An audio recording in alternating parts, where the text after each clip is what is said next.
উদ্বোধনের আগেই দ্বিতীয় দফায় ভাঙতে শুরু করেছে কুয়াকাটার মেরিন ড্রাইভ সড়ক। নিম্নচাপের প্রভাবে আছড়ে পড়ছে বড় বড় ঢেউ। 2 দিনে ভেঙে গেছে প্রায় 2 কিলোমিটার সড়কের বিভিন্ন অংশ। 2024 সালে প্রায় 5 কোটি টাকা ব্যয়ে নির্মাণ করা হয় মেরিন ড্রাইভ সড়ক। গত 29 মে ঘূর্ণিঝড় শক্তিতে সড়কটির কিছু অংশ ভেঙে যায়। 2 মাসের মধ্যে আবারও নিম্নচাপের ঢেউয়ে ক্ষতিগ্রস্ত হলো সড়ক। এবার শুধু সড়ক নয়, ভেঙেছে গাইডওয়াল ও ওয়াকওয়ে।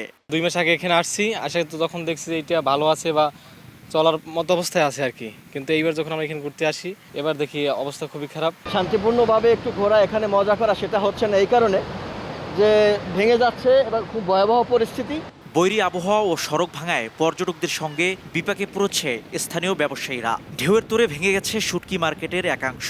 স্থানীয়রা বলছেন, প্রতি বছরই বর্ষা মৌসুমে ভাঙনের কারণে কমে যাচ্ছে পর্যটকের সংখ্যা, আর এজন্য তারা ধুসছেন অপরিকল্পিত কাজকে।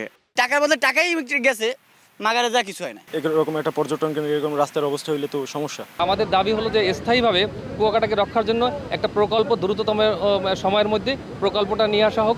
ভাঙনের বিষয়ে তদন্ত করতে স্থানীয় প্রশাসন 5 সদস্যের কমিটি গঠন করেছে। আর পানি উন্নয়ন বোর্ড বলছে, প্রাথমিকভাবে জিওটিউব ও জিওব্যাগ ফেলে ভাঙন রোধের কাজ শুরু হয়েছে। ক্ষতিগ্রস্ত রাস্তা ইতিমধ্যে আমাদের তদন্ত কমিটি পরিদর্শন করেছে। আমরা আশা করছি শীঘ্রই তদন্ত কমিটির প্রতিবেদন পাবো। তদন্ত প্রতিবেদন পাওয়ার পরে পরবর্তী ব্যবস্থা গ্রহণ করব। আমরা উপরস্থ কর্মকর্তাদেরকে অবহিত করেছি এবং তাদের নির্দেশে আমরা এই 16 লাইন ভাঙন প্রতিরোধে আজকেই আপৎকালীন জরুরি কাজ শুরু হবে। প্রতি বছর কুয়াকাটায় আসেন লাখো পর্যটক। শিকদার জাবির হোসেন, সময় সংবাদ, পটুয়াখালী।